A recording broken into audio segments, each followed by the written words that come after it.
하나님 말씀 보시겠습니다. 사도행전 3장 13절로부터 16절까지 말씀, 한 절씩 교독하시겠습니다. 제가 먼저 13절 말씀, 교독이 아니라 다 같이 합독하도록하겠습니다. 시작. 아브라함과 이삭과 야곱의 하나님 곧 우리 조상의 하나님이 그 종 예수를 영어롭게 하셨느니라. 너희가 저를 넘겨주고 빌라도가 놓아주기로 결혼한 것을 너희가 그 앞에서 부인하였으니 너희가 거룩하고 의로운 자를 부인하고 도리어 살인한 사람을 놓아주기를 구하여 생명의 주를 죽였도다. 그러나 하나님이 죽은 자 가운데서 살리셨으니 우리가 이 일의 증인이로라. 그 이름을 믿음으로 그 이름이 너희 보고 아는 이 사람을 성하게 하였나니 예수로 말미암아 난 믿음이 너희 모든 사람에게 이같이 완전히 낫게 하였느니라. 아멘. 할렐루야. 오늘 본문에 들어주는 말씀은 우리가 지난주 부활주일을 지냈습니다만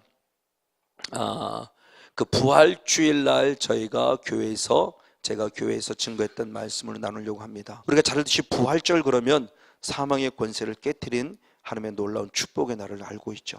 맞아요. 이제는 우리들에게도 영적인 사망, 그리고 환경의 사망, 육적인 사망, 질병의 사망, 재정의 사망, 여러 가지 많은 사망의 물꼬들이 터있지만 부활의 주님을 만났기에 그 모든 사망의 권세들을 깨트리고 부활의 소망 가운데 새로 살아나는 성령 충만한 주인공 우리 모두가 되어지기를 주님을 다시 한번 간절히 축복하고 축원을 드립니다. 아멘. 오늘 본문의 사건을 좀 이해를 하려면 3장 1절로부터 나오는 사건들을 잠깐 한 번 더 이해를 도와야 될 것 같아요. 1절로부터 쭉 말씀에 나오면 어떤 사건이 벌어지느냐, 성전 미문에 나면서부터 안진뱅이였던, 즉 40년 동안 나면서부터 안진뱅이가 앉아 있었고 그것을 베드로가 가서 치유 회복하는 사건이 벌어지죠. 금과 은은 내게 없으나 나는 내게 있는 것으로 내게 주노니 예수의 이름으로 명할 때 일어나라 라고 말하며 예수의 이름을 전해줬죠. 그때 그가 뻘떡 일어난 사건이 벌어진 사건이 전초전이 있습니다. 그 소문을 듣고 많은 사람이 베드로를 찾아옵니다. 그래서 솔로몬 행각에 모여서 너도 나도 치유받기를 원하는 그런 과정 속에 있을 때 과연 누가 치유해 주었느냐 하는 이야기를 하는 사건이 오늘 방금 읽었던 본문의 사건이에요. 그 치유해 준 분은 누구냐? 너희들이 친히 십자가에 못 박아 죽인 예수다. 근데 그 예수님을 하나님이 살려내셨다. 그 살아나신 하나님, 즉 부활하신 예수님이 지금 우리들에게 그대로 나타나서 이 죽을 수밖에 없는 이 사람, 나면서부터 안진뱅이 전혀 다시 회복한다는 불가능한 이 사람을 치유하고 회복하였으니 우리는 이 일의 증인이다 라고 말하는 사건이 오늘 본문의 사건이에요. 내가 죽인 예수가 나를 살렸대요. 내가 죽인 예수가 내 남편을 살렸대요. 저와 여러분이 죽인 그 예수님이 다시 3일 만에 부활하시고 살아나셔 여러분의 남편을 살리고 여러분의 자녀를 살리고 여러분의 환경을 살리고 여러분의 건강을 살리고 여러분의 재정을 살려내고, 할렐루야. 그런 이 은혜가 그러면 성경에 기록된 사건으로 끝남이 아니라 오늘 우리에게도 분명히 있어지기를 축복합니다. 부족하지만 저도 죽을 수밖에 없었고 좌절하고 낭망할 수밖에 없었고 목회를 포기할 지경까지 내려갔던 저를 다시 살려내서 이제는 환경과 조건하고는 상관없이 정말 하나님이 주신 은혜가 너무너무 감사해서 고난은 고난 속에 감사하고 좋은 일 있을 때는 좋은 일을 감사하면서 내게 준 사명이 무엇인가 되물면서 나는 최선을 다해 지금 하나님께 감사하며 헌신하고 있어요. 제가 이런 일을 입은 것은 부활의 주님을 만났기 때문입니다. 할렐루야. 그러면 저를 만나준다면 분명히 여러분도 만나주고 계십니다. 더 충만하고 풍성의 만남을 입어서 여러분의 영혼육이 살아남으로 말미암아 영적인 부분만 살아남이 아니라 영과 육은 같이 가기에 반드시 환경도 조건도 육신적인 모든 부분들도 살아나는 부활의 영광, 그래서 부활의 소망 가운데 멋지고 귀하게 쓰임받는 우리 모두가 되어지기를 다시 한번 더 주님의 이름으로 간절히 축복하고 축원을 드립니다. 우리가 이러기 위해서는 이 부활의 참된 증인, 나도 이 사도 바울처럼 이 베드로처럼 부활의 증인되기 위해서는 우리의 사역 속에서 우리 삶 속에 조금 더 변화가 필요할 것 같아요. 자, 이 사역을 이해하려면은 우리가 예수님의 사역과 제자들의 사역에 우리가 변화도 빨리 깨달아야 될 것 같아요. 자, 예수님의 사역과 제자의 사역들이 과연 어떤 사역이었는가를 봤을 때, 우리도 이 신앙의 변화가, 그렇구나, 예수님이 이런 사역의 변화를 통해서 결국 십자가를 완성하셨구나. 그럼 나도 빠른 시간 내에 이 사역의 신앙의 변화가 있어야 참된 복음의 증인이 될 수 있고 결국 예수님 같은 승리를 가질 수 있다는 것을 제가 깨달으면서 그 말씀을 증거해 보길 원합니다. 다시 말하면 예수님의 사역의 변화, 예수님의 사역의 전환점 어떻게 될 것인가. 또 잘 안 나오네.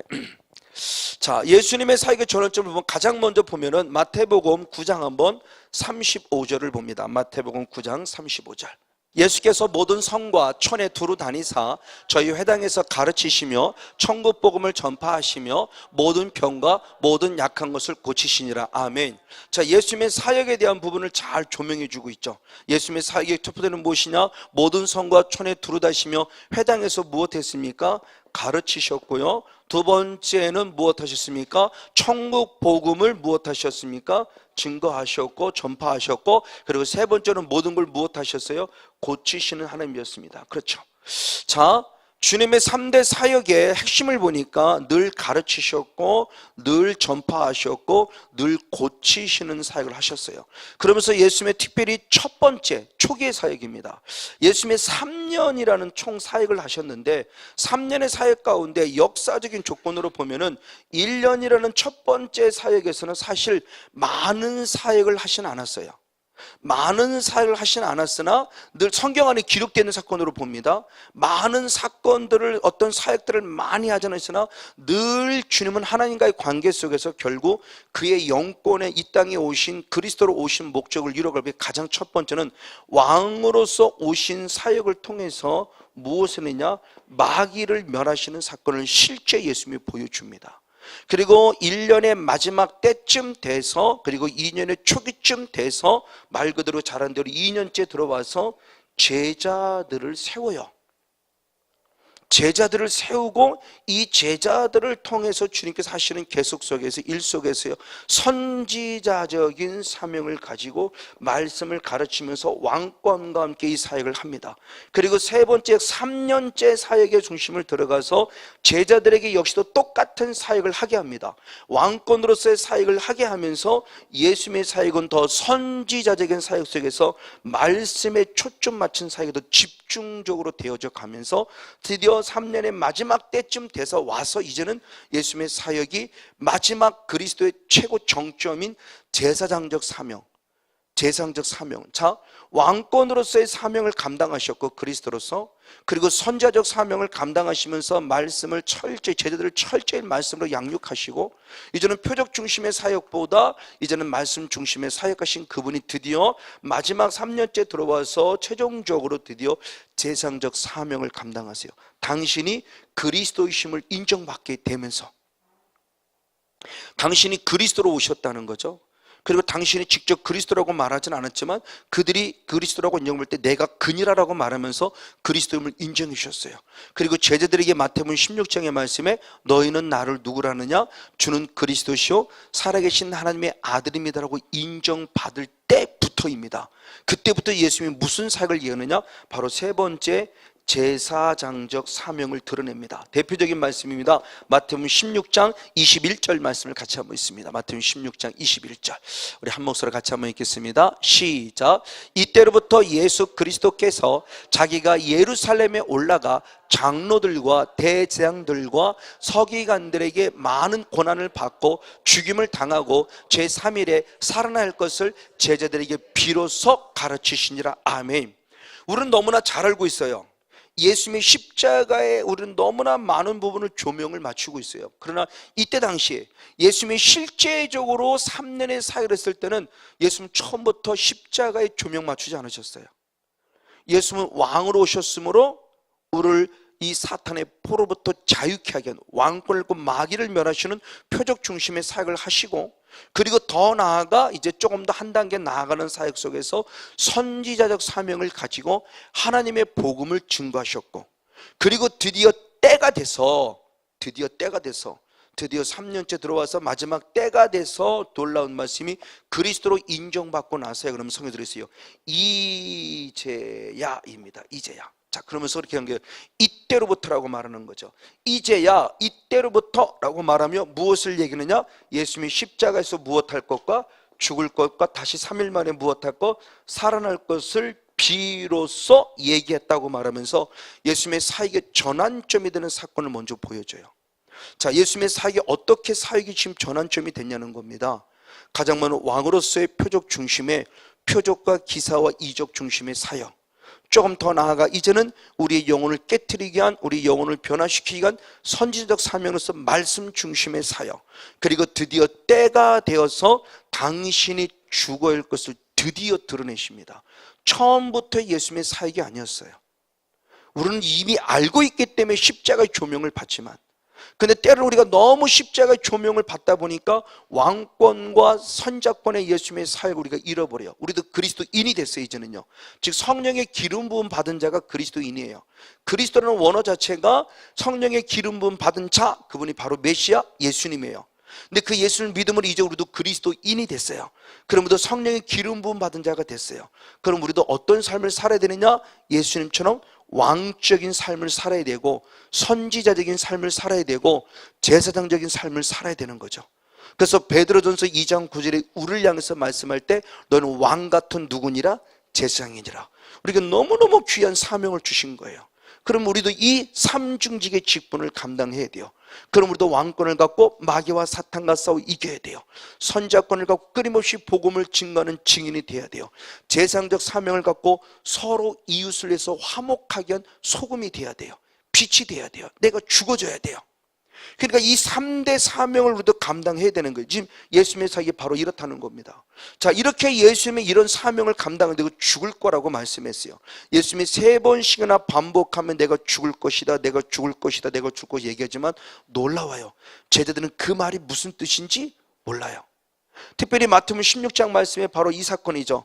그러면서 우리 보고도 뭐라 그러냐? 24절 한번 있습니다. 우리 보고도 24절. 마태복음 16장 24절. 너무나 잘하는 말씀. 역시 한 목소리 같이 한번 읽겠습니다. 마태복음 16장 24절입니다. 시작.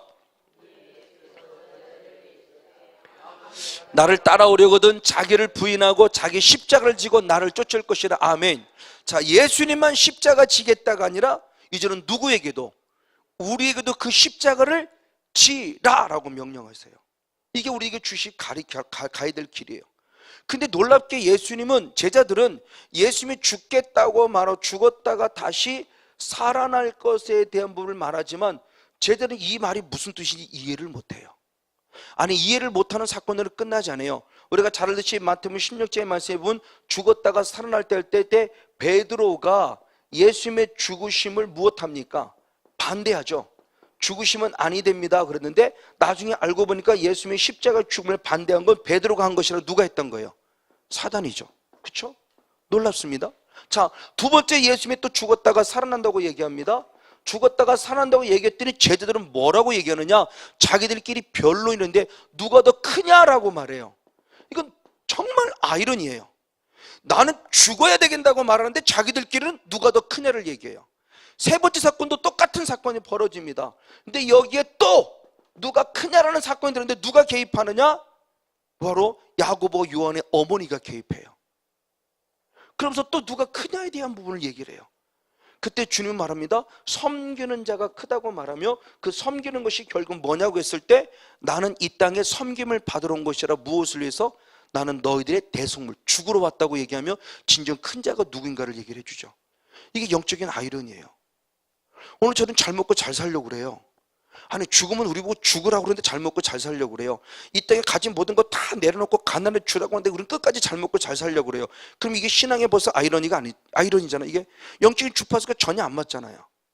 주님이 있는 거 다 내놓으라고 그러고 다 버리라고 말하고 다 이걸 주라고 말하고 이웃에게 주라고 말하는데 우리 끝까지 돈 먹고 해야 돼요. 끝까지 잘 먹고 잘 살아야 돼요. 그래서 주님은 이 사람은 천국 가기가 어렵다고 말해도 나는 지금 잘 먹고 잘 살아야 돼요. 그럼 이게 신앙의 절대적 아이러니잖아요. 그러니까 우리가 지금 얼마나 잘못 가르침 받고 왔냐는 거죠. 얼마나 잘못된 가르침을 받고 왔고 우리는 지긋이 그것이 하나님이 가장 싫어하는 기복주의적 신앙의 잘 먹고 잘 사는 지금도 최고의 목표이고, 흔히 말하는 목회도 성공의 목회가 사람이 많고 성도가 많으면 성공적인 목회이고, 그보다 못하면 실패한 목회처럼 우리 스스로가 자유하고 우리 스스로가 때로는 비관하고 좌절하고 낙망하고 있어요. 이게 하나님하고 전혀 영적인 포인트가 안 맞고 있어요. 주님은 죽는다고 하는데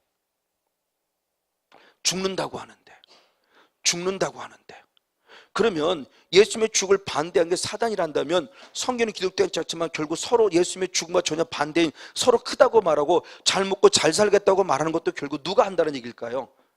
사단이 지금 하고 있다는 얘기겠죠. 영의 세계에 들어가 보니까 지금 이거죠.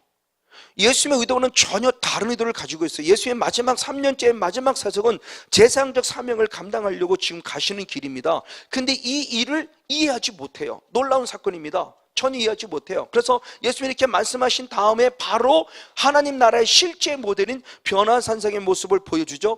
변화산상의 모습을 보여주는데, 변화산상의 모습을 볼 때 예수님이 제자들에게 말합니다. 얘들아, 내가 죽었다가 살아날 때까지는 너희들이 본 이 변화산의 사건을 아무도 얘기하지 마. 그랬더니 제자들이 뭐라고 그러냐? 죽었다가 살아난다는 게 뭐야? 라고 말하며 예수님이 죽는다, 죽었다가 살아난다는 말 자체를 전혀 이해하지 못해요. 오늘 우리는 지금 우리는 아니까 예수님의 십자가가 뭐고 죽음이 뭐고 우리가 그 부활이면 언제라지만, 이때 당시 예수님의 제자는 전혀 예수님이 죽었다가 살아난다는 말 자체를 이해를 못해요. 나중에는 두려워서 서로 얘기를 못해요. 성경이 분명히 기록합니다. 자, 성경 확인해 볼 때 마가복음 9장 10절과 32절 말씀을 봅니다. 마가복음 9장 10절과 32절 두 절 말씀을 봅니다. 마가복음, 네, 같이 한번 읽겠습니다. 시작. 저희가 이 말씀을 마음에 두며 서로 문의하되 죽은 자 가운데서 살아나는 것이 무엇일까 하고. 자, 내가 죽었다가 살아난다. 너희 변화산 하나님의 나라 실제의 모습, 영적인 실체를 보여준 거예요. 그리고 내가 죽었다가 살아날 때는 아무한테도 말하지 마. 그랬더니 그 말이에요. 이 말씀, 죽었다가 살아날 때 이 말씀, 이거 아무한테 말하지 마. 이 말씀을 마음에 두면서 서로 말하는데, 죽었다가 죽은 자 가운데 사는 것이 뭐지? 라고 서로 문의하는 거야. 야, 예수님이 하시면 뭐라고 그러는 거야? 나도 몰라. 야, 예수님이 죽었다가 살아나는 게 뭐야? 라고 자꾸 나도 몰라. 이미 십자가 사건을 얘기하고, 사탄아 너는 내 뒤로 물러가라, 너는 넘어지게 하는 대로 그 십자가 사건을 반대했던 책망도 받았음에도 불구하고 아직도 예수님이 십자가를 말하는 게 이해를 못해요. 우리도 지성으로는 십자가를 알아요. 근데 저와 여러분은 십자가를 안 걸어가거든요. 하나님, 그래도 잘 먹고 잘 살아야 돼요. 하나님, 그래도 잘 먹고 잘 살아야 돼요. 하나님, 그래도 잘 먹고 잘 살아야 돼요. 지성으로 하는데 내가 지금 내 마음에 전혀 그게 와닿지 않으니까 내가 어떤 삶을 살아야 되고 어떤 길을 걸어갈 거냐의 부분에 전혀 영적인 주파수가 안 맞는 거예요. 하나님하고 전혀 다른 길을 가면서 나 예수 믿는다고 생각하고 있는 거예요. 아니요, 자기를 부인하고 자기 십자가를 치고 예수님의 십자가의 길을 따라오라고 그랬는데 우리 예수님의 십자가를 안 따라가잖아요. 등 따스고 배부르고 편안한 거 좋아하죠. 저부터 시작해서 목회가 더 사람이 많아지고 말이야. 그래서 어깨가 좀 으쓱 좀 하고 말이야. 내가 몇 명은 목회하고 있다고 그러고 이 성령에서 이만큼 성공했다는 거 으쓱 좀 하고 좀 싶고. 저도 인간인데요. 맞아요. 욕심 아니요, 없는 거 없을 리가 없죠. 근데 예수 이름으로 명령하고 삽하는 거죠. 어디 감히. 예. 왜? 이건 성령께서 원하는 마음이 아님을 제 스스로 알고 있기 때문에, 제 욕망임을 알고 있기 때문에. 하나님이 주신 마음이라면 저는 영광이죠. 하나님이 주신 마음 가운데 그렇구나, 지금 하나님이 지금 일하고 계시다 뭔가 느꼈을 때 하나님께 영광이지만, 저는 하나님이 지금 하시는 마음이라 제 욕망이 이러고 있다는 걸 알기 때문에 예수님을 카트시키는 거예요. 어디 감히. 하나님은 나보고 십자가 지라고 했는데 어디 감히. 맞아요, 이런 부분들을 묻습니다. 근데 두 번째 예수님이 내가 죽었다가 살아난다고 말했을 때 두 번째 이스라엘 백성들의 그처럼 제들의 반응은 뭐냐는 겁니다. 32절 말씀 읽겠습니다. 시작. 그러나 제자들은 이 말씀을 깨닫지 못하고 이제는 묻기도 무서워하더라. 자, 첫 번째 말씀일 때는 예수님의 사탄에게 책망받았어요. 그래서 약간 좀 부끄러움을 먹지, 뭐야 도대체 이렇게 했다가 그 부활의 그 변화산의 부활의 실제 사건을 경험한 다음에 그 사건의 모습을 잘 이해를 못해서 저게 뭐 얘기하는 거야? 라고 서로 묻기도 했어요. 근데 두 번째 예수님이 죽었다가 살아난다고 말했더니 이제는 묻는 것 자체가 두려운 거예요. 뭔데 자꾸 말씀하시는 거야? 세 번째는 아무런 반응도 기록지 않고 오히려 크다라고 하는 부분 때문에 나중에 책망받는 모습이 보여지죠. 자, 예수님이 이 땅에 사역의 전환점이에요. 표적과 기사와 이적, 나타내셨어요. 선제자 사명 감당하셨어요. 그러나 마지막 세 번째 사명은 나는 죽는다예요. 나는 죽었다가 부활한다예요. 이게 예수님의 사역의 전원점인데 그 사역의 모습을 지금 말합니다. 쟤들은 도저히 이해할 수 없었어요. 그러면 그 결과가 결국 어떻게 되느냐? 우리 사람대로 제자 중에서 우리가 잘 알고 있는 베드로도 예수님을 무의대했고 부인했고, 이제 또 우리 잘 알고 있는 가룟도는 결국 예수님을 무엇했어요? 팔아버리는 배반자가 됐어요. 우리가 복음을 알지 못하면 예수님을 아무리 따라가는 것 같지만 결국 가룟유다 같은 실패자가 되어지고요, 베드로 같은 실패자가 될 수밖에 없어요. 가룟유다 같은 실패자는 결국 어딥니까? 지옥이지 않습니까? 근데 우리는 예수님 믿으면서도 나는 괜찮아요. 한 번은 영원은 그래, 난 천국 가. 얼마나 착각. 가룟도 그렇게 생각하고 있었을 거야 아마. 근데 가룟은 결정적으로 사단에게 사로잡혔고요, 베드로도 사단에게 사로잡혔습니다. 그래서 부인하고 말았고요, 예수님 배반하고 말았어요. 우리들의 신앙 영적인 부분을 빨리 깨닫지 않으면 큰 거 다칩니다. 근데 전통적인 신앙생활 이 초점을 안 맞췄어요. 그냥 교회 열심히 나오고 11조 생활 잘하면 이게 신앙생활 잘하는 것처럼 가르쳐봤기 때문에 목회도 타락하고 성도도 결국 타락하고. 저희 교회 밴드에 올려놨습니다만 이번에 홍정길 목사님이 부활절을 맞아서 우리 교회 타락상에 대한 부분을 철저히 했어요. 예배관이 쇼다라고까지 충격적인 얘기를 했습니다. 이번 부활절을 맞으면서 충격적인 얘기를 했어요. 저는 그분들의 고백이 영적인 세계로 봤다고 고백해요. 그래서 저희 교회 밴드에 올려놓고 제가 SNS에 올려놓고 페이스북에 올려놓고 제가 제 걸로 다 올려놨어요. 저는 충격을 받는 겁니다. 와, 지금 이렇게들 보는 그래도 날카로운 눈들이 있구나. 저는 그게 오히려 감사했어요. 제게도 그런 눈을 달라고 말하고 저를 내가 오늘 하나님께 예배하는 예배가 진정 살아있는 예배인지 아니면 쇼인지,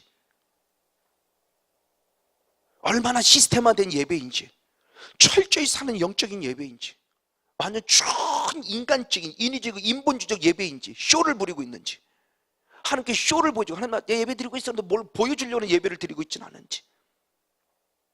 자, 지금 우리들이 뭘 주님께서 말씀하고 있냐는 거예요. 뭘 말씀하고 있느냐. 이와 같이 제자들이 바라보는 영적인 포인트와 예수님이 바라는 영적인 주파수가 전혀 주파수가 안 맞으니까 결국 주님 부인하고 말았고 주님 배반하고 말았어요. 그것이 저의 모습이 우리들의 모습이지 않습니까? 우리는 베드로 욕할 수 없고요, 가룟도 욕할 수 없어요. 근데 놀랍게 하나님은 그래도 그들을 분명히 끝까지 기회를 줍니다. 끝까지 기회를 주면서 부활의 실체를 가르쳐주는 사건이죠. 그래서 마태복음 17장 바로 1절로부터 사건 속에서 우리가 한번 1절로부터 한번 3절까지 말씀을 먼저 읽어보겠습니다. 요한 마태복음 17장 1절로부터 3절. 네, 한번 같이 한번 읽습니다. 시작. 엿새 후에 예수께서 베드로와 야고보와 그 형제 요한을 데리고 따로 높은 산에 올라가셨더니 저희 앞에서 변형되사 그 얼굴이 해같이 빛나며 옷이 빛과 같이 휘어졌더라. 때에 모세와 엘리야 가 예수로부터 말씀을 저희에게 보이셨다. 아멘. 자 16장의 사건, 내가 죽었다가 살아날 것을 말씀하셨고, 이 사건을 말씀하시면서 바로 이것도 마가복음과 연결되면 마가복음 9장 1절의 말씀은 어떤 사건이 벌어졌냐? 내가 죽었다가 사는 것을 너희가 살아있을 때 볼 것이다 말이에요. 그러니까 부활의 실체를 볼 것을 말하는 겁니다. 내가 죽었다가 살아난 것에도 하나님의 나라가 결국 무엇이냐? 하나님의 나라는 죽어서 가는 하나님의 나라가 아니라 살아있을 때 하나님의 나라를 만날 것을 얘기하신 주님께서 너희가 살아있을 때 하나님의 나라를 누릴 것을 얘기하고 나타난 사건이 바로 이 변화산의 사건이에요. 마태복음서는 6일 후라고 그랬고 마가복음 마태복음서는 8일 후라고 그랬고, 어쨌든 6일 후에 8일 후에 이 사건이 벌어졌는데 뭐냐? 예수님의 실체가 무엇됐다? 변화되었다. 변화되었다. 자, 우리들의 육의 눈에는 분명히 육신의 예수님이에요. 근데 갑자기 모양이 변화되는데 그 해같이 빛나는 모양으로 변화된 예수님은 육신의 예수가 아니라 이제는 뭐예요? 변화되어져 있는 부활의 영체, 앞으로 우리가 부활될 영체를 그대로 보여주는 거예요. 그러니까 부활의 실체를 보여주신 거예요. 왜? 부활을 못 믿으니까. 죽었다가 살아난다는 부활 자체를 못 믿으니까 부활의 실체를 보여줬어요. 그리고 잘한 대로 요한복음 11장 사건에도 죽은 나사로를 살림을 통해서 역시 이제 부활의 실체를 또 확증시켜 준 거예요. 이건 예수님의 모습이 혹시도 그렇다고 그래요. 그럼 이제 우리가 똑같은 나사로. 그래서 요한복음 11장 39절의 말씀을 봅니다. 요한복음 11장 39절. 역시 한번 같이 있습니다. 시작. 예수께서 가르치되 돌을 옮겨 놓으라 하시니 그 죽은 자의 누이 마르다 가로되 주여 죽은 지가 나흘이 되었으며 벌써 냄새가 나이다. 아멘. 결국 나사로는 진짜 무엇했다? 우리가 잘 아는 대로 죽었어요. 죽어서 무엇한 썩은 냄새가 나요. 썩은 냄새가 났다는 것은 결국 우리의 몸에 흘렀던 마지막 물이죠. 물이라는 것이 흘러 넘침을 우리의 살을 다 문드러지게 만들어요. 그래서 살이 썩어서 가서 싹 물로 흐르게 만들고 나중에 물이 흘러서 다 말라버리면 말 그대로 흙이 되는 거죠. 그래서 우리가 원초적인 본질, 흙으로 만든 또 다른 육의 본질로 돌아가는 거죠. 그때를 말하는 겁니다. 예수님 죽었습니다. 살 가능성이 없습니다. 산다는 말을 하지 마세요. 이런 의미죠. 부정적 의식이죠. 그때 주님께서 뭐라고 말씀하시느냐, 43절 44절의 말씀, 42절로부터 보겠습니다. 42절 네, 같이 한번 읽겠습니다. 시작. 항상 내 말을 들으시는 줄을 내가 알았나이다. 그러나 이 말씀 하옵는 것은 둘러선 무리를 위함이니 곧 아버지가 나를 보내신 걸 저에게 믿게 하려 함이라. 하나님께 감사의 기도를 드리는 거예요. 그러면 43절 44절 역시 연이어 있습니다. 시작. 이 말씀을 하시고 큰 소리로 나사로야 나오라 부르시니 죽은 자가 수족을 배로 동이처럼 나오는데 그 얼굴은 수건에 쌓였더라. 예수께서 가라사대 때 풀어놓아 다니게 하라 하시니라. 할렐루야 아멘. 자, 실제로 죽어서 육의 조건으로서는 불가능해요. 왜? 썩었어요. 이제는요. 썩었다는 것은 내 살 자체가 없다는 겁니다. 살 자체가 없다는 것은 다시 살아날 가능성이 없다는 거죠. 맞아요. 그러나 육은 우리가 흙으로 왔기 때문에 흙의 본질을 갖고 있지만 영은 흙으로 온 것이 아니라 말로 영이라는 그 영 자체의 본질이기 때문에 흙하고는 상관없어요. 썩은 분들 상관없어요. 이제는요. 실제 부활, 앞으로 우리가 실제 부활, 영체의 실체를 확인시켜 주는 거예요. 안 믿으니까. 자, 죽었다가 살을 거라 16장의 말씀인데 안 믿으니까 변화사 장신이 스스로 죽었다가 살아난 영의 실체에 대한 본질을 보여주세요. 너희가 살아있을 사람의 나라가 이룰 것에 대한 본질을 보여주셨어요. 그리고 두 번째 얘기했습니다. 그래도 안 믿으니까 드디어 주님께서 요한복음 11장에 다시 또 확증시켜 줍니다. 야, 부활이 실제야. 근데 놀라워요. 자, 앞절로 내려서 다시 말해서 24절로부터 26절의 말씀을 통해서 봤을 때 마리아가 뭐라고 말하냐, 말하다가 맞습니다. 나는 주님의 부활을 믿습니다 하고 말합니다. 부활을 믿습니다. 근데 죽어서의 부활을 믿어요. 맞아요. 주님 그것도 맞는 것이지만 주님께서 지금 우리들에게 하시는 말씀의 모습은 더 본질적으로 뭐냐? 이 신앙의 고백을 듣기를 원합니다. 한번 앞절로 넘어가서 24절로부터 26절. 역시 요한복음 11장 24절부터 26절을 연이하고 있습니다. 시작. 마르다가 가로되 마지막 날 부활하는 다시 살 줄을 내가 아나이다. 예수께서 가르치되 나는 부활이요 생명이니 나를 믿는 자는 죽어도 살겠고 할렐루야 무릇 살아서 나를 믿는 자는 영원히 죽지 아니하리니 이것을 내가 믿느냐. 할렐루야. 자, 마르다의 신앙은 어떤 신앙이에요? 죽어서만 살아나는 신앙이에요. 즉 앞에서의 미래적인 개념 속에서, 물론 부활이라는 개념이 미래의 개념이죠. 그러나 주님께서 하시는 말씀은 죽어서야만 사는 것도 부활이지만 살아서 믿는 자는 죽지 아니한다. 할렐루야. 그럼 오늘 저와 여러분이 지금 예수만의 육으로 살을 때 주님을 믿고 있다면 이 믿는 신앙을 통해서 우리가 어떻게 죽지 않고 살 수 있는 신앙, 맞아요. 육신적으로 사망의 때가 더 죽지 않았다는 것이 아니라 육신적으로 연약해 죽을 수 있지만 우리의 영은 영원히 살아날 수 있다. 할렐루야. 우리는 절대 좌절하고 낭망치 않고 살 수 있다는 부활의 참된 소망을 제시해 주고 있는 거죠. 자, 이게 예수님의 거룩한 사역이었어요. 이 예수님의 거룩한 사역들의 모습이 드디어 예수님의 사역을 통해서 지금 우리들에게 보여주고 있는 겁니다. 맞습니다. 그런데 놀라운 사건이 이 사건은 실제가 됐습니다. 그 실제 사건은 어떤 사건이냐? 마태복음 27장 52절로부터 봅니다. 52절 53절 51절로부터 볼게요. 27장 51절로부터 시작. 이에 성소 휘장이 위로부터 아래까지 찢어 둘이 되고 땅이 진동하며 바위가 터지고 무덤들이 열리며 자던 성도들의 몸이 일어나되 예수의 부활 후에 저희가 무덤에서 나와서 거룩한 성에 들어가 많은 사람을 보이니라. 아멘. 할렐루야. 자, 그럼 뭐예요? 내가 죽었다가 무엇할 것이다? 살아날 것이다. 근데 예수님이 십자가에 죽는 순간 성소 휘장이 찢어지면서 무덤들이 지진하면서 쩍쩍쩍 벌어지면서 아직 살아나지 않으셨어요. 예수님이 죽는 순간입니다. 예수님이 죽는 순간 이미 무슨 일이 일어났어요? 죽은 자가 무엇했어요? 살아났어요. 할렐루야. 그러니까 예수님의 죽음은 단순히 죽음이 아니라 예수님의 죽음은 생명의 시간입니다. 예수님의 죽음은 능력의 시간입니다. 예수님이 죽는 순간 부활의 역사는 나타났어요. 근데 놀랍게 예수님이 부활하기 전까지는 일어났지만 드러내고 나타나진 않았어요. 예수님이 3일 만에 부활하셨을 때 그 무덤 문이 활짝 열리면서 이미 일어났던 자들이 나아가 나를 보여준 거죠. 여보 내가 왔어, 엄마 내가 왔어, 할머니 내가 왔어, 우리 할머니가 왔네. 별별 사람이 지금 죽었다가 다 많은 사람이 살아나서 많은 사람이 보여줌을 통해서 예수님의 십자가 사건 자체가 이미 참된 생명임을 증명해 주고 있어요. 할렐루야. 예수님이 부활해서야만 아니라, 부활해서는 당연한 거지만 부활하기 전에 이미 십자가 사건 때 부활의 실체는 드러나고 있었다. 할렐루야. 그래서 당신 자신이 우리들에게 죽었다가 살아남을 통해서 당신이 그리스도이고 당신이 하나님의 아들임을 인정받으셨어요. 바로 이게 그리스도라는 거예요. 그래서 로마서 1장 4절의 말씀에서는 그 죽었다가 살아남의 사건이 결국 우리를 살려냈다고 성경이 말합니다. 맞습니다. 그분은 우리의 하나님의 아들이십니다. 그분은 우리의 그리스도이십니다. 할렐루야. 그분은 십자가 사건을 통해서 3일 만에 부활하심을 통해 당신의 사역을 멋지고 아름답게 완성시켰어요. 결국 예수님의 사역이 어떻게 전환됐는가라는 거죠.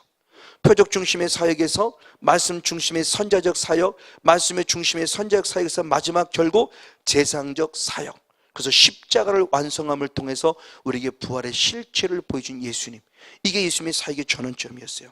그런 반면에 제자들의 사역의 전환점은 어떻게 되는 거죠? 역시 한 말씀을 확인해 봅니다. 마태복음 10장 1절을 보겠습니다. 마태복음 10장 1절. 역시 한번 같이 있습니다. 시작. 예수께서 그 12제자를 부르사 더러운 귀신을 쫓아내며 모든 병과 모든 약한 것을 고치는 권능을 주시니라. 아멘. 자, 예수님은 당신에게만이 아니에요. 당신에게만이 아니 예수님의 제자로 똑같은 권능을 주셨어요. 근데 저걸 역사적인, 마태복음은 주제별로 기록되어 있기 때문에 역사적인 순서가 좀 앞뒤로 바뀌어져 있죠. 마태복음 10장 안에 기록되어 있지만 저 마태복음 10장의 1절의 말씀을 통해서 저 권세를 주시고 하게 하신 것은 거의 역사적인 사건에 말하면 3년의 사역에 들어올 때 제자들에게 허락하여요.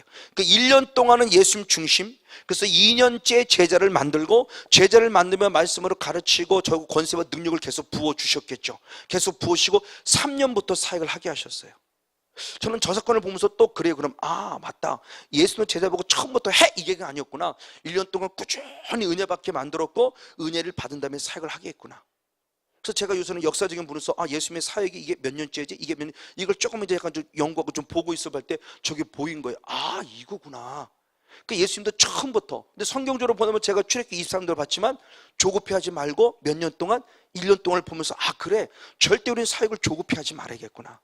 예수님도 얼마나 빨리 내보내고 싶었겠어요. 그러나 무작정 내보낸다고 되는 게 아니죠.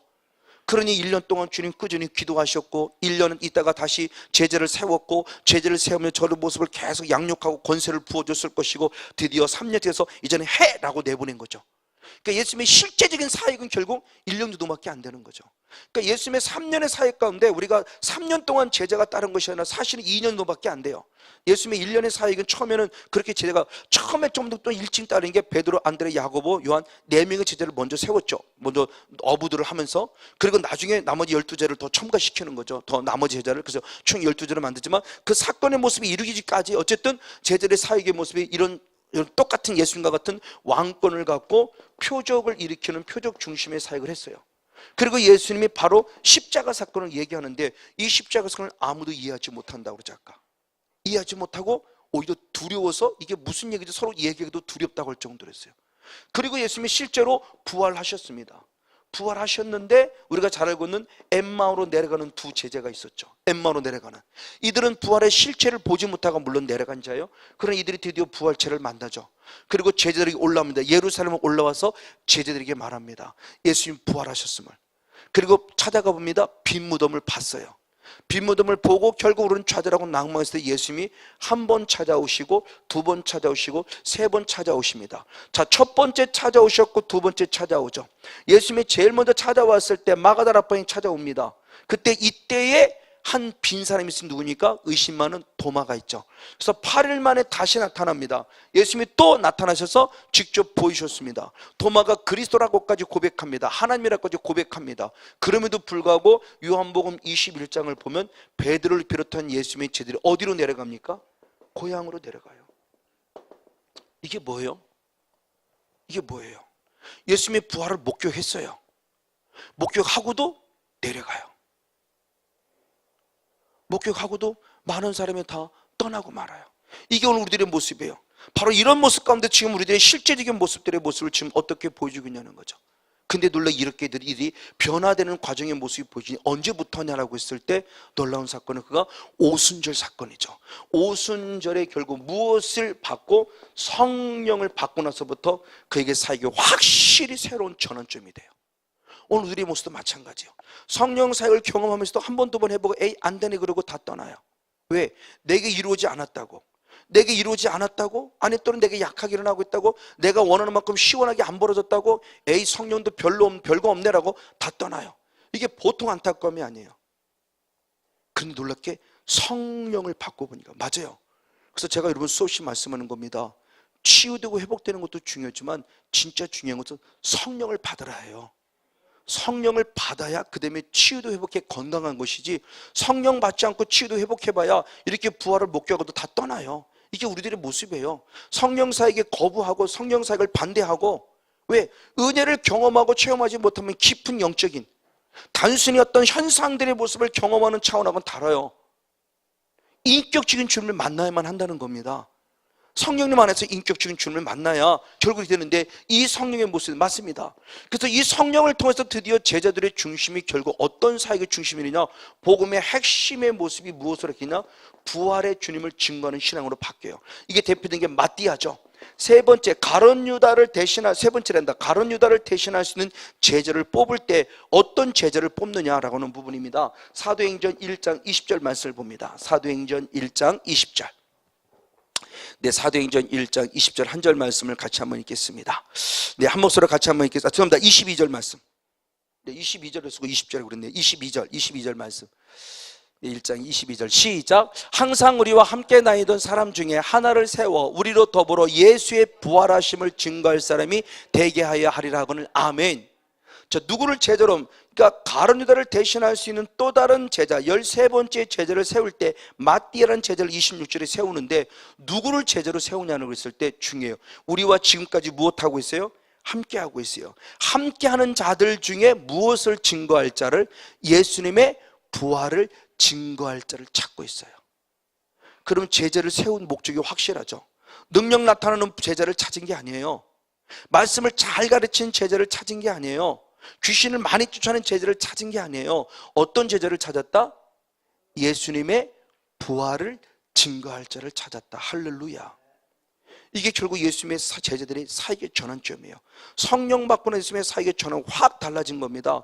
그래서 사도행전 2장 32절 33절 말씀 그리고 36절의 말씀에 보면 제자들의 사역이 이렇게 바뀌었습니다. 먼저 보면 사도행전 2장 36절을 봅니다. 예수님의 제자들이 무엇을 증거하는 자가 되었는가. 사도행전 2장 36절 그리고 32절 33절을 한번 역으로 한번 보겠습니다. 자, 30절 말씀 먼저 있습니다. 시작. 그런즉 이스라엘 온 집이 정령 알지니 너희가 십자가에 못 박은 예수를 하나님이 주와 그리스도가 되게 하셨느니라. 아멘. 자, 제자들이 결국 예수님을 증거하는데 예수님의 무엇을 증거하느냐? 가장 먼저는 십자가신 예수님을 증거하죠. 그리고 32절 33절에서는 누구를 증거하느냐? 역시 한번 있습니다. 이 예수를 하나님이 살리신지라 우리가 다 이 일의 증인이로다. 하나님의 오른손으로 예수님을 높이심에 그가 약속하신 성령을 아버지께 받아서 너희 보거든 이것을 네게 부어주셨느니라. 할렐루야. 그러면서 지금 예수님은 지금 제자들은 누구를 증거하느냐? 십자가신 예수님만 아니라 무엇하신 예수님? 다시 살아나신 예수님, 부활하신 예수님을 증거하고 있다는 거예요. 이게 복음의 핵심이죠. 사도 바울도 똑같죠. 이 은혜를 입은 사도 바울도 똑같은 사역을 해요. 그럼 오늘 우리들이 받아야 될 복음의 핵심이 뭔가를 보는 겁니다. 예수님의 사역의 전환점을 변화를 보면서 제자들의 사역의 변화를 보면서 우리들도 이 사역의 이 삶의 신앙의 변화가 분명히 있어야 된다는 거예요. 이렇게 돼야 진정한 그리스도의 부활의 증인될 수 있을 뿐만 아니라 그 부활의 역사가 내게 나타난다는 거죠. 우리는 과연 어디에 초점을 맞춰주고 있냐는 거예요. 아직도 우리 대부분의 모습이 대단히 아이러니하게 오히려 성령사를 경험하기 전까지는 그도 부활의 십자가를 생각하고 그 십자가를 생각하고 부활의 주님을 많이 따르는 것 같은데 어느 순간 성령 사역한다는 사람들이 정말 아이러니한 것은 사탄에게 매여지기 시작하면서 그냥 온통 사탄 모든 매다가 다 사탄이 그래 사탄이 그래. 아니 혹시 그러단다 할지라도 사탄에 매여 있어요. 성령 사역은 성령의 통치를 받아야 성령 사역인데 성령 사역하는 자가 사탄에 매여 있어요. 성령 사역을 받는 자들이 사탄에 매여 있어요. 이게 정말 아이러니예요. 오히려 부활의 소망 가운데 성령 사역하면서 고난이 와도 이기고 승리하고 막 뭔가 긍정적이고 뭔가 힘이 나야 되는데 그냥 다 깔아앉아 있어요. 막. 왜? 계속 사탄의 공격이 오니까. 그러면서 거기 매여요. 이게 뭐야 도대체? 오히려 성령 사역을 하기 전까지는 인내는 걸 배웠고 견디는 것도 배워서 인내도 알고 막 견디고 뭔가 해보려고 하는데 왜 우리 성령 사역을 경험하고 사탄한테 떠가서 치유도 경험한 사람이 왜 더 깔았냐고요. 이게 뭔가 영적인 포인트가 지금 준하고 안 맞는 거죠. 영적인 주파수가 안 맞는 거예요. 왜? 내 신앙의 단계는 우리가 후퇴했어요. 예수님의 사역과 제들의 사역은 자꾸자꾸 발전해 가는데 우리의 신앙의 변화는 전혀 없어요. 오히려 후퇴하고 있어요. 이게 영적인 아이러니예요. 저는 이게 정말 안타까운 거예요. 저도 이런 과정들의 모습을 거치면서 깨달아가고 있는 거죠. 때는 저는 낙마가 이게 아니 또 일어서고 있고, 물론 먼저 깨달은 자라서 전하고 있는 부분인데 바로 이번의 모습이에요. 바로 마찬가지입니다. 고린도전서 2장 2절의 말씀 그렇게 표현했습니다. 고린도전서 2장 2절의 말씀을 한 목소리로 같이 한번 읽습니다. 네, 한 목소리로 같이 한번 읽겠습니다. 시작.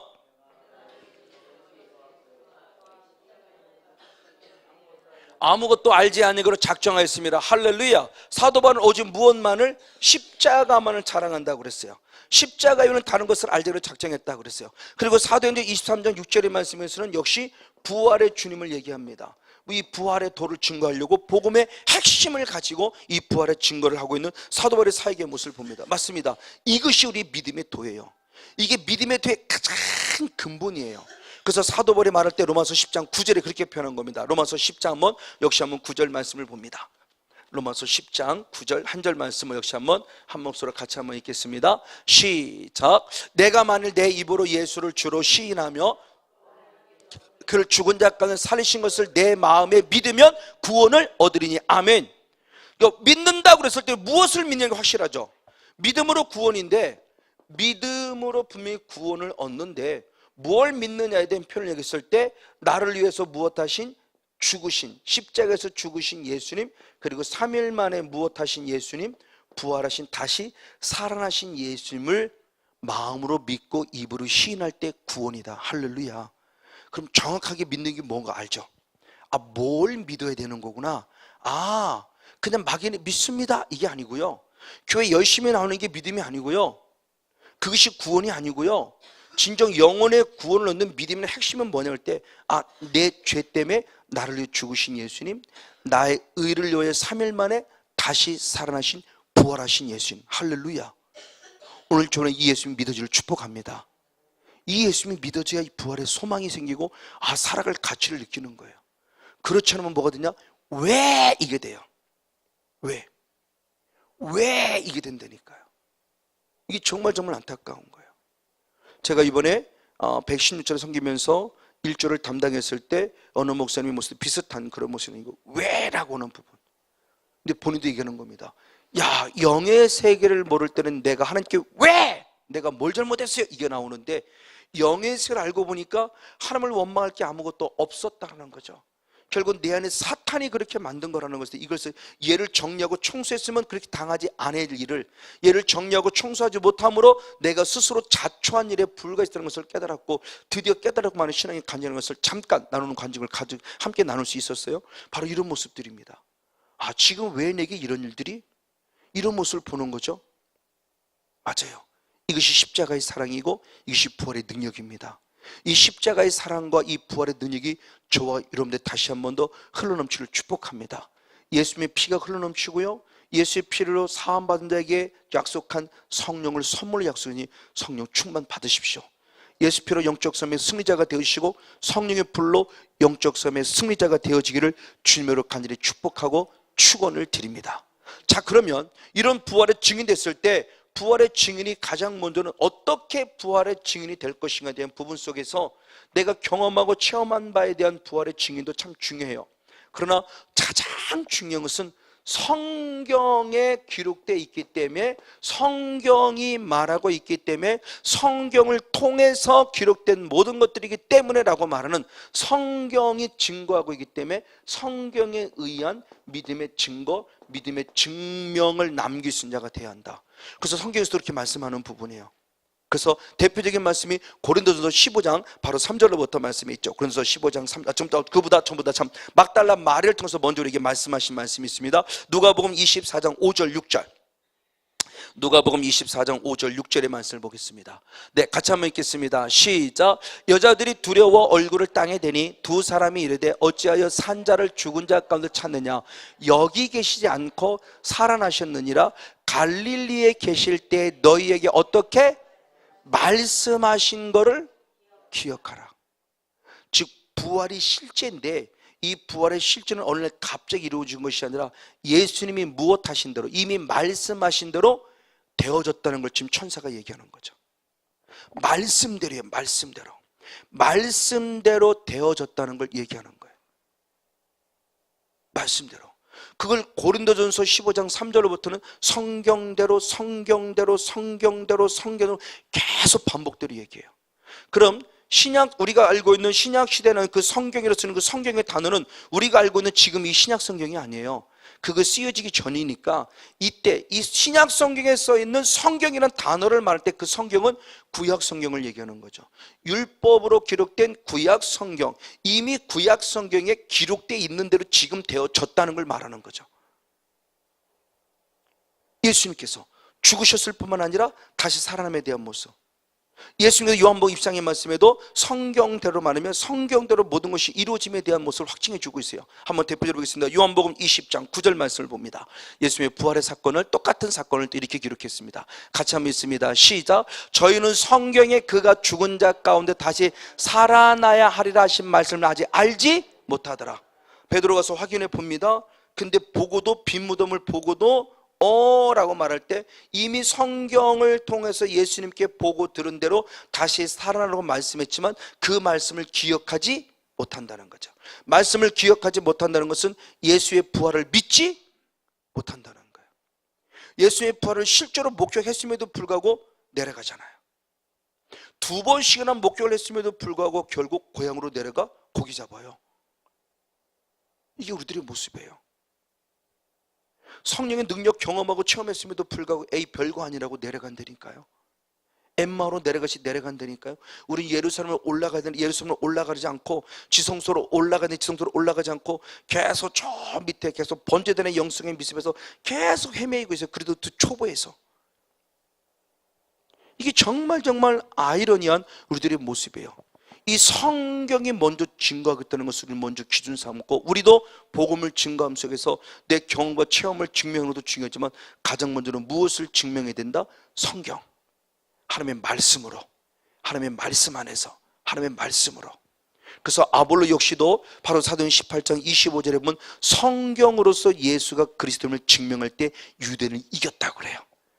우리가 아무리 경험과 체험이 앞서도요 성경보다는 앞서갈 수 없어요. 그러니까 성경이 최우선이라는 겁니다. 그래서 성경으로 증명을 해야 돼요. 지금 안 믿어도 우리는 성경으로 증명해내야 돼요. 성경이 말하고 있다고 자신 있게 증거해야 돼요. 할렐루야. 부족하지만 저도 이은혜께 전까지 말씀, 저도 정말 성결교 목사만 철저히 말씀을 중심으로 말씀 목회해왔어요. 아까 얘기했던 오늘 오전에 만났던 집사님이 그 얘기예요. 목사님은 정말 말씀 원액만 먹여요. 근데 너무 원액만 먹으니까 우리가 소화를 못해요. 그러더라고요. 때로는 좀 타서 주고 좀 그래야 소화도 되고 그러는데 그렇죠. 원액을 마시면 너무 그렇지 못 먹죠.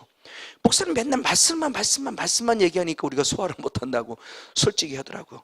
근데 그 얘기를 하더라고요. 그때는 몰랐는데요 시간이 지나니까 그 말씀이 기억나져요.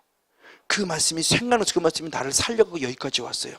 저는 그 말씀 때 너무너무 감사했어요. 지금 당장은 소화되지 못하고 지금 당장 이해되지 못하는 것 같지만 성령께서는 듣게 하셨고 마지막 때가 되니까 기억나고 생각나게 해주셨다는 거예요. 할렐루야. 이것도 성령이 하시는 거구나. 그래서 너무너무 감사했어요.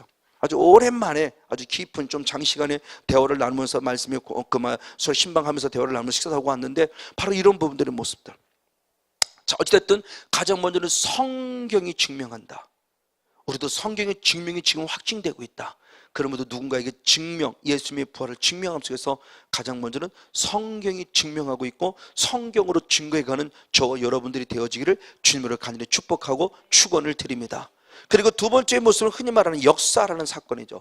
역사가 바로 예수님의 부활을 증명한다고 그래요. 자, 국민일보를 읽어봤을 때 그런 사건, 요새 그 춘천 한마음교회인가요? 그 부활의 신앙을 많이 강조하는 교회, 그래서 크게 부흥하고 성장한 교회가 있죠.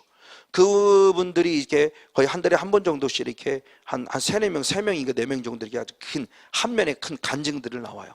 그 간증들을 읽어볼 때 대부분 그런 고백들을 많이 해요. 부활의 신앙이 믿어졌다는 고백을 할 때 어떤 고백들을 많이 하냐? 성경으로 막 증명했다? 적어도 가끔 있지만 대부분 사람들이 뭐냐면 우리 목사님이 그러간다는 거죠. 하나님의 예수님의 부활은 실제입니다. 그 역사가 증명합니다. 이렇게 고백한다는 거예요.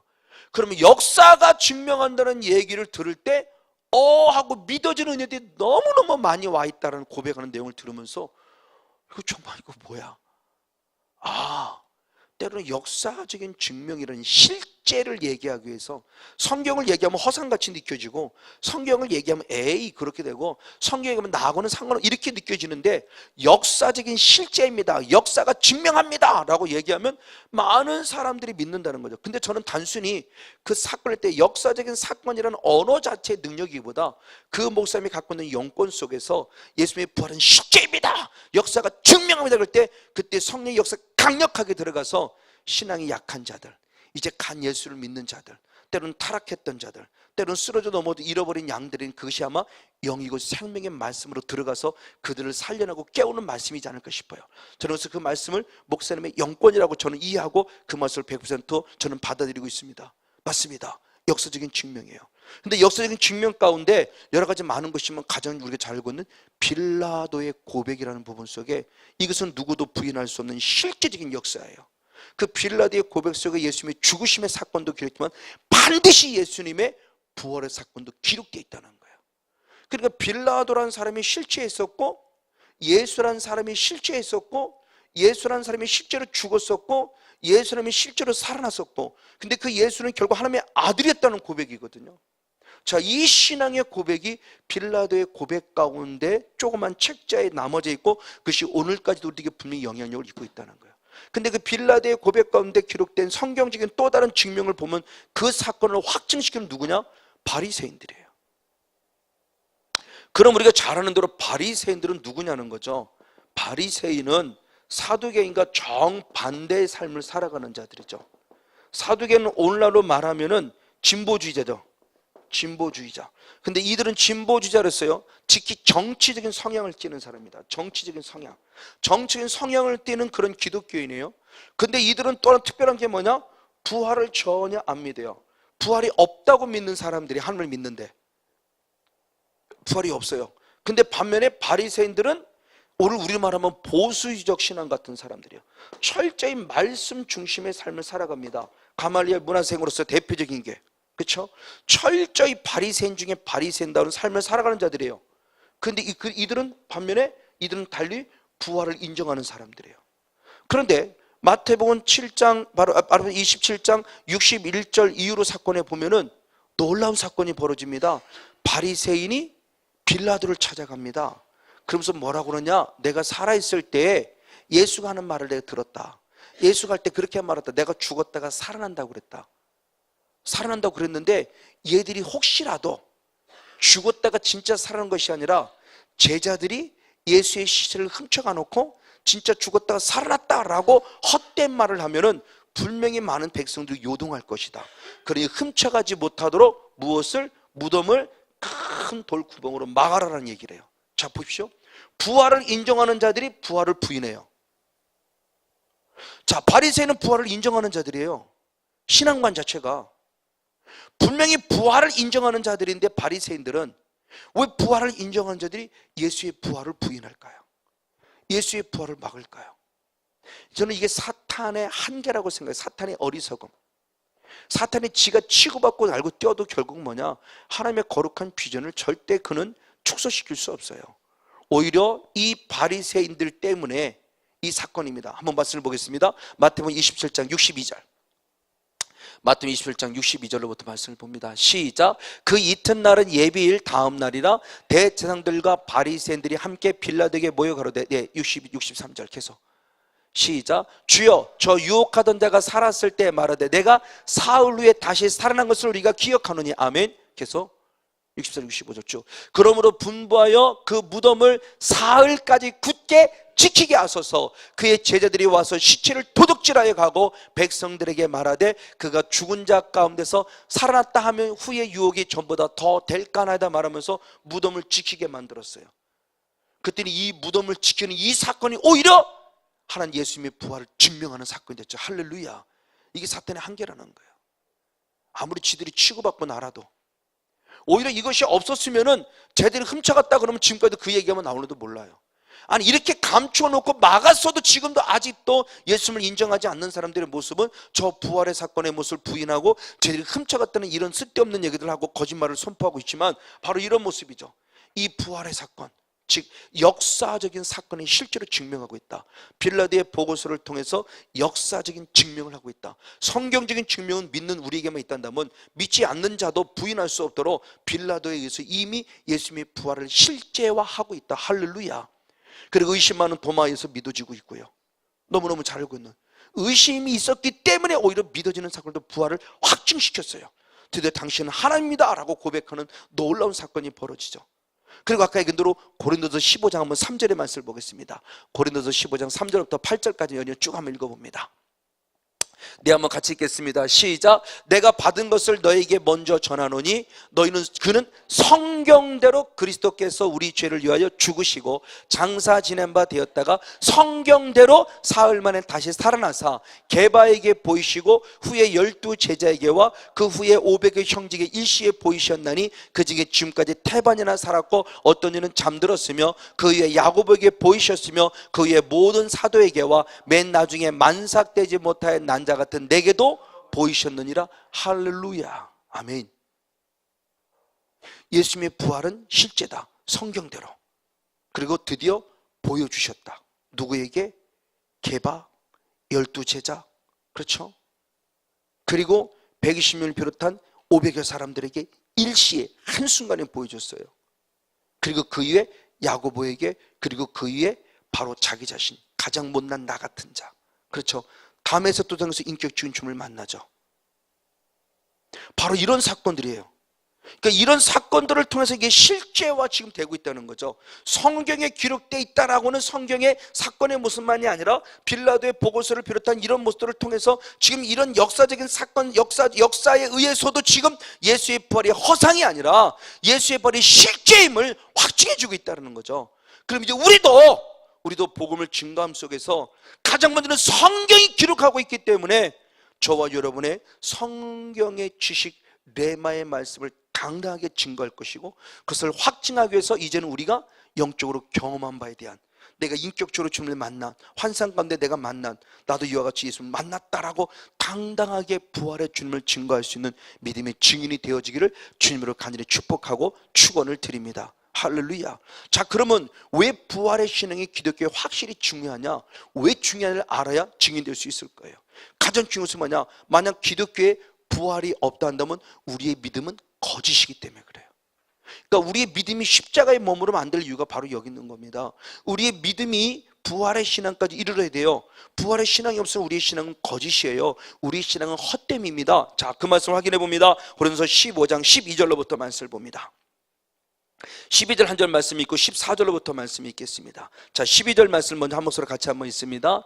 고린도서 15장 12절 시작. 그리스도께서 죽은 자 가운데서 다시 살아나셨다 전파되었거늘 늘 너희 중에서 어떤 이들은 어째 죽은 자 가운데 부활이 없다 하느냐. 그죠? 사도계를 중심으로 하는 거죠. 왜 부활이 없다 하느냐. 그러면서 14절을 봅니다. 14절 역시 있습니다. 시작. 그리스도께서 만일 다시 살지 못했으면 우리의 전파하는 것도 헛것이고 또 너희의 믿음도 무엇이다? 헛것이다. 아멘. 17절 역시 한번 있습니다. 17절 역시 한번 19절까지 같이 있습니다. 시작. 그리스도께서 다시 사신 것이 없으면 너희의 믿음도 헛되고 여전히 너희가 무 가운데 있다? 죄 가운데 있다. 아멘. 19절 말씀 시작. 만일 그리스도 안에서 우리의 바라는 것이 다만 이 생뿐이면 모든 사람들 우리가 더욱 누구다? 불쌍한 자예요. 그러니까 기독교가 왜 부활이 중요하냐 그러냐면 부활이 없다 한다면 우리의 믿음은 헛것이에요. 우리가 아직도 여전히 무엇 가운데 있어요? 죄 가운데 있어요. 그러므로 우리 인생은 이 땅에 살아가는 이생들 가운데 가장 무엇한 자요? 불쌍한 자예요. 정말 예수 믿는 사람만큼 불쌍한 사람 없잖아요. 그렇죠? 육적인 조건 속에서 뭐를 누릴 줄 압니까? 술을 먹어봅니까? 쾌락을 누립니까? 무슨 뭐 음란의 죄를 접니까? 뭐 해봅니까? 예수를 안 믿어봐야 우리가 뭐 술을 먹고 뭐든 깽깡 부리고 뭐도 한번 띵까띵까 그러고 뭐도 한번 누려보는데, 우리는 예수님이 두렵고 예수님을 믿기 때문에 안 하잖아요.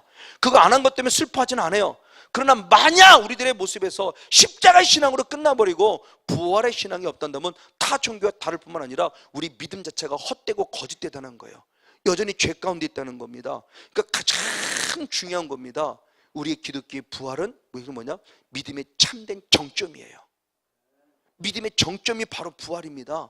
그러니까 우리 예수님을 나의 구원자로 믿는 우리들에게 이 부활의 신앙이 없다는 것은 가짜예요. 난 십자가로 만족합니다. 아니요, 그건 그냥 일반적인 종교와 다를 바 없어요. 다른 선보다 조금 더 나은 것은 십자가에 희생했네, 이 정도만 차원, 그것은 아무런 의미가 없어요. 그리고 왜 죽으셨냐도 중요하지만 다시 살아나심을 더 나를 누구로 만들었냐가 더 중요한 거죠. 내 죄 때문에 죽으신 예수님은 내 의를 위해서 살아나셨어요. 나를 의롭다 하심을 확증시키려고 살아나셨어요. 말로만 너를 의롭다고 하는 것이 아니라 내가 진짜 의로움을 확증시키려고 나를 살아나셨어요. 이게 로마서 5장 바로 4장 25절의 말씀이 기록하고 있죠.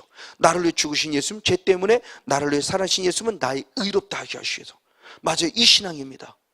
그리고 저와 여러분의 신앙의 믿음이라는 것은 대단히 아름답고 어찐 신앙. 우리는 부활의 신앙이 확실하게 축복합니다.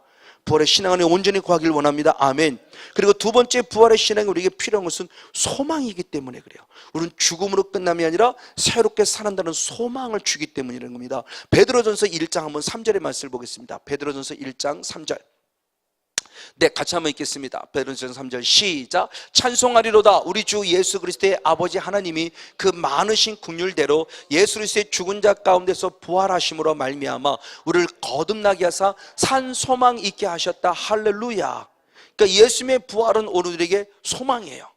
그러니까 예수님이 앞으로, 이건 이제 앞으로 있어야 될 얘기죠. 즉 이 부활의 모습을 조금 다른 각도로 얘기하면 이건 앞으로 미래의 사건입니다. 미래의 사건은 결국 예수님을 우리에게 무엇이냐? 예언이죠. 예언의 사건, 이사야 말씀이나 예레미야 말씀이나 에스겔 말씀이나 선자가 쓰여진 수에서 쓰인 그 모든 미래의 사건의 모습은 다 주님 모시는 우리에게 비전을 제시합니다.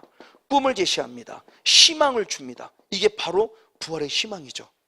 현실을 얘기할 때는 모든 선지자가 분명히 죄를 책망합니다. 현실을 얘기할 때는 죄를 책망하지만 주님이 미래를 얘기할 때는 다시 다 아무리 너희들이 죄 속에 있는 너를 회복할 것이다. 너는 새로운 타작기계다. 너는 새로운 타작기계다. 너는 정말 의로운 아름답고 귀한 새로운 포도나무다라고 말하면 우리를 극찬하면서 축복합니다. 너는 존귀한 자다. 너는 보배 같은 자다라고 계속 축복을 제시해요. 이게 제가 성경 하면서 진정한 본질의 회복이죠. 바로 본질. 이 본질의 회복을 위해서 주님이 지금 오셔서 우리들에게 은혜를 주시는 거죠. 그러니까 우리의 본질이 두 가지의 모습을 갖고 있는데 한 가지의 본질을 빨리 제거시키고 원초적인 본질을 회복하기 원하는 주님의 뜻이요. 이 비전이에요. 즉 부활은 우리에게 앞으로 사건 속의 비전입니다. 소망인 거예요.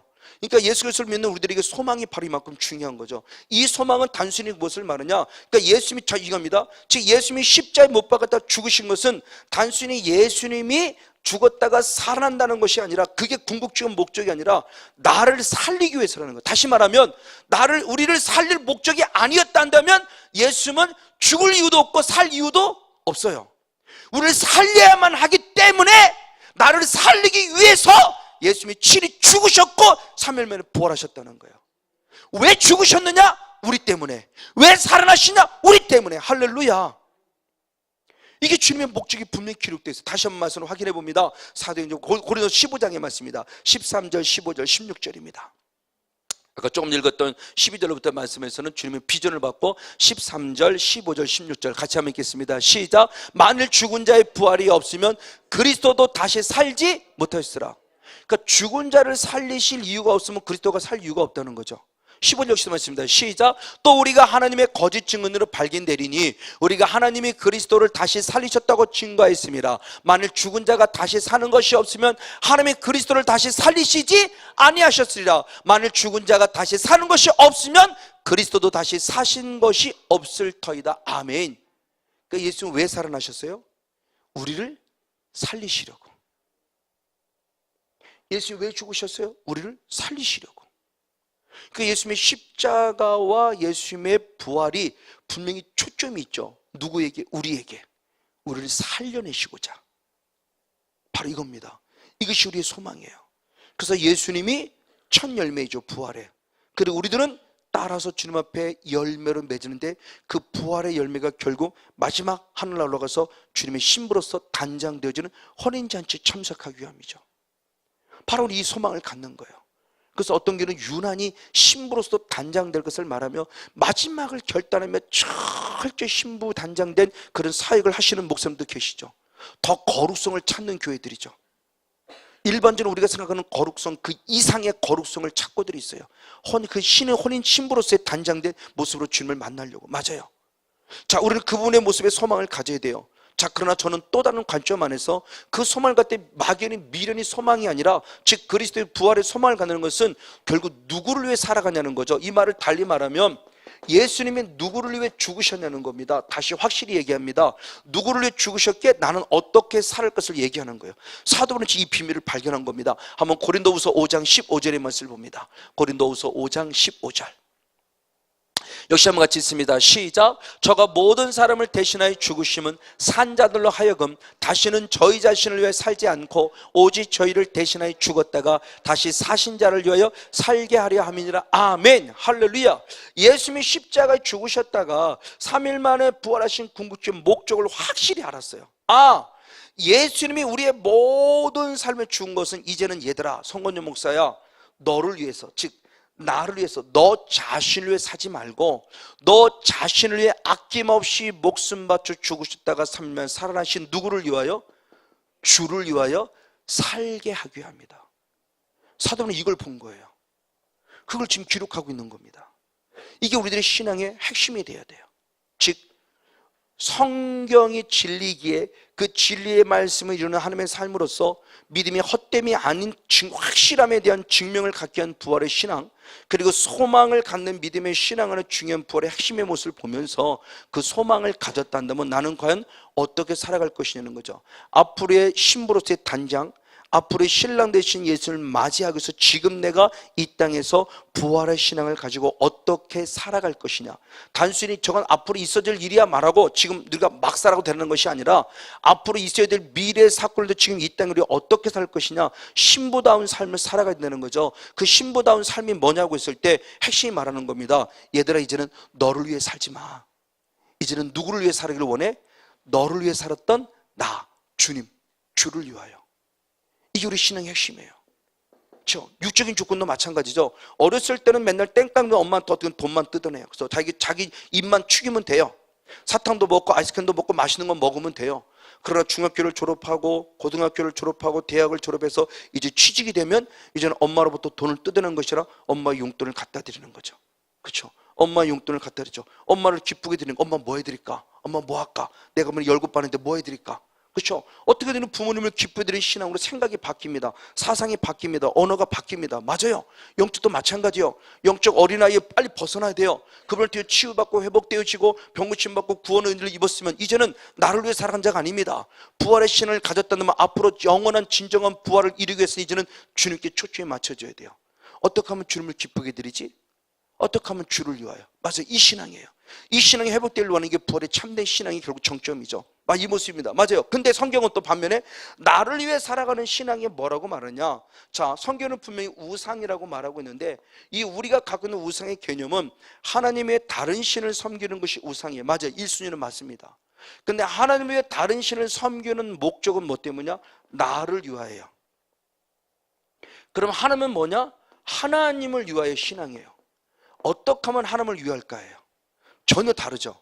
우리 신앙은 나를 구원하신 하나님을 위하여. 근데 우상을 섬기는 자는 나를 위하여. 근데 성경은 분명히 말합니다. 출애굽기 20장 23절의 말씀이나 출애굽기 레위기 23장 1절의 말씀을 쭉 말씀을 살펴보면 어떤 말씀을 주냐면 하나님 분명히 하나님을 믿습니다. 하나님을 믿는데 하나님을 누구를 믿느냐? 나의 유익을 위해 하나님을 믿는 이 신앙도 결국은 이게 하나님을 우상과 같이 섬기는 거라고 성경이 말해요. 그럼 우상 숭배가 단순히 하나님의 다른 신을 섬기는 것만 우상이 아니라 하나님을 믿는데 하나님을 믿으면서 내 유익만을 추구하는 나에게 유익만을 원하는 그런 하나님을 믿는 어린아이 신앙은 위험한 신앙이고 그 신앙이 우상을 숭배하는 신앙이라고 성경이 말해요. 그 출애굽기 2장 23절의 말씀이나 출애굽기 34장 7절 위의 말씀입니다. 자, 출애굽기 한번 34장 7절을 보겠습니다. 출애굽기 34장 7절 한번 같이 한번 읽겠습니다. 시작. 인자를 천대까지 베풀며 출애굽기 34장이 아니구나.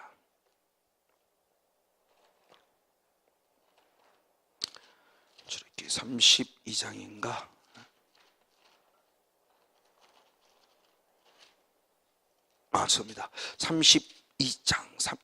죄송합니다. 32장 7절 8절. 출애굽기 32장 7절 8절. 네, 시작. 여호와께서 모세에게 이르시되 너는 내려가라. 내가 애굽 땅에서 인도하는 내 백성이 부패하였도다. 그들이 내가 그들에게 명한 길을 속히 떠나 자기를 위하여 송아지를 부어 만들고 그것을 숭배하며 그것에게 희생을 드리며 말하기를 애굽 땅에서 인도해낸 너희 신이라 했다. 아멘. 자, 송아지를 만들어, 송아지는 그들에게 영적인 의식 속에서는 누구예요? 우리를 애굽에서 이끌어낸 신인 하나님이에요. 송아지를 만들었어요. 이들의 의식 속에는 누구예요? 하나님이에요. 근데 그 송아지를 섬기는 목적이 누구를 위해 섬기고 있어요? 하나님은 이미 깨뜨려 봤어요. 누구를 위하여? 자기를 위해 섬겼어요. 이것이 결국 무엇을 숭배하는 거예요? 이게 바로 우상 숭배죄와 똑같다는 거예요. 그러니까 오늘 하나님을 우리가 다 믿는다니까. 저도 믿고 여러분 믿는데, 그럼 여러분은 과연 하나님을 위한 신앙을 갖고 있습니까? 여러분의 유익을 위한 하나님의 신앙, 하나님을 이용하는 신앙을 갖고 있습니까? 기복주의적 신앙은 결국 우리의 하나님을 우상 숭배하는 거 똑같아요. 하나님의 다른 신 안 섬겼어도 우상 숭배예요. 하나님을 송아지로 만들어 놓고 비나이다 신앙과 다를 바 없다는 거예요. 이 신앙을 우리 치고 드리는 거죠. 그래서 사도는 이 비밀을 알았기에 마지막 결론적으로 어느냐, 그럴 때는 어떤지 뭐든지 이제 이 부활의 복음을 증거하기 위해서 로마서 14장 7절 8절 이렇게 말씀했습니다. 로마서 14장 7절 8절 두 절 말씀을 같이 말씀을 맺겠습니다. 시작. 우리 중에 누구든지 자기를 위해 사는 자도 없고 아멘, 자기를 위해 죽는 자도 없도다. 우리가 살아도 주를 위해 죽고 죽어도 주를 위해 죽나니 그러므로 사나 죽으나 우리가 주의 것이다. 아멘. 진정한 예수님을 잘 믿는 사람은 자기를 위하여 살고 자기를 위해 죽는 자가 없다. 자기를 위해 살아가는 신앙이 뭐다? 우상 숭배다. 그러기에 이제 우리는 나는 사나 죽으나 오직 누구를 위한다? 주를 위한다. 왜? 나는 누구의 것이기에? 주의 것이기에. 할렐루야. 그럼 오늘 저와 여러분 이 부활의 신앙을 통해서 나는 주의 것임에 대한 확신을 갖고 주의 것이 되어졌기에 나는 누구를 위해 살아갈까를 보면서 하나님, 나도 이제는 주를 위해 사는 자가 되길 원합니다. 나의 삶이 주님의 것입니다. 주님 영광을 받으시고 하나님의 영광과 은혜와 능력이 내게 부어짐을 통해서 이걸 증명하는 믿음의 증인 되게 하시고 이 축복을 나 혼자만 누림이 아니라 내 사는 후손들에게까지 영적으로 유산을 물릴 수 있는 영적 조상이 되기를 주님을 축복합니다. 이런 은혜 다시 한번 정말 충만하게 부어지기를 다시 한번 주님 축복합니다. 오늘 첫째 회개함을 통해서 하나님 나라가 풍성해지고 부활의 주님을 만나는 영적인 은혜의 주인공, 영혼이 치유도 회복되는 우리 모두가 되기를 다시 한번 예수를 축복하고 축원을 드립니다.